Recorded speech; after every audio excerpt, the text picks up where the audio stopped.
Horas, salam reformanda Masiha Holongan.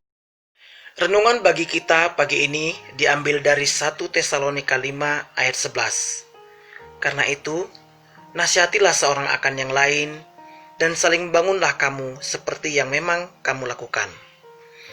Jika kita berbicara tentang perdamaian dan persatuan dalam komunitas atau gereja, maka kita akan melihat ada dua jenis orang. Yang pertama adalah mereka yang menyita perhatian orang lain dengan permintaan, keputusasaan, harapan tinggi, atau keluhan mereka. Dan yang kedua adalah mereka yang memberi energi kepada orang lain dengan kata-kata yang membesarkan hati, kegembiraan, kedamaian, persahabatan, dan semangat. Sangat mudah untuk mengidentifikasi kelompok pertama yang menguras habis dalam hidup kita. Orang-orang ini adalah orang yang terus-menerus meminta sesuatu kepada kita, tetapi tidak pernah memberi kepada kita. Mereka meminta bantuan saran, ide, dan menghadirkan masalah untuk kita perbaiki. Tetapi mereka tidak mau melakukan hal yang sama untuk kita. Ketika melihat orang-orang demikian, kita merasa ingin menghindarinya. Sedangkan kelompok kedua adalah mereka yang memberi semangat, energi.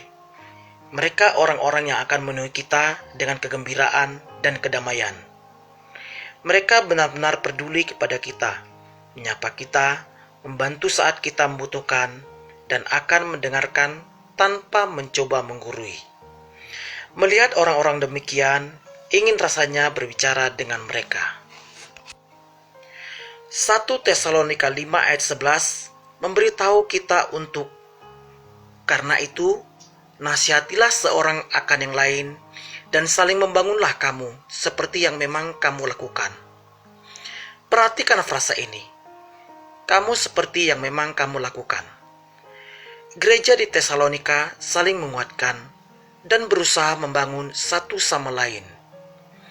Dapatkah kita mengatakan hal yang sama tentang gereja atau komunitas kecil kita masing-masing?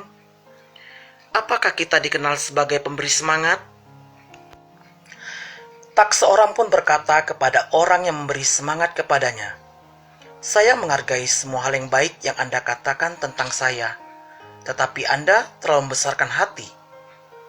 Anda perlu meredamnya." Tidak pernah memiliki seorang yang memberitahu saya bahwa mereka terlalu bersemangat. Kita semua perlu lebih didorong dan diberi semangat. Kadang hidup itu sulit dan membingungkan.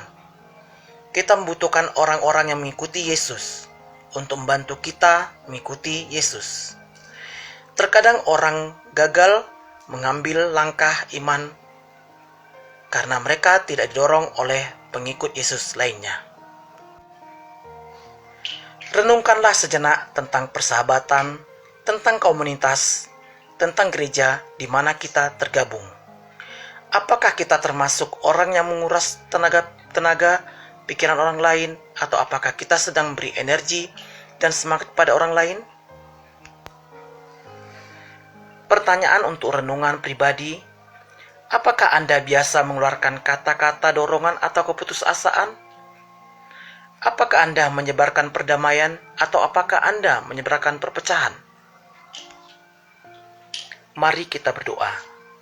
Ya Allah, kami bersyukur karena Engkau telah memberi anak-Mu Yesus Kristus mati bagi dosa-dosa kami dan senantiasa menguatkan kami. Tolong kami untuk dapat mendorong, menyemangati, serta membangun sesama dalam komunitas kami. Dalam Yesus Kristus kami berdoa. Amin. Anugerah dari Tuhan Yesus Kristus, kasih setia Allah Bapa, dan persekutuan Roh Kudus menyertai kita sekarang sampai selama-lamanya. Amin. Demikian renungan kita pagi ini. Selamat berkarya bagi Tuhan. Salam reformanda Masiha Holongan.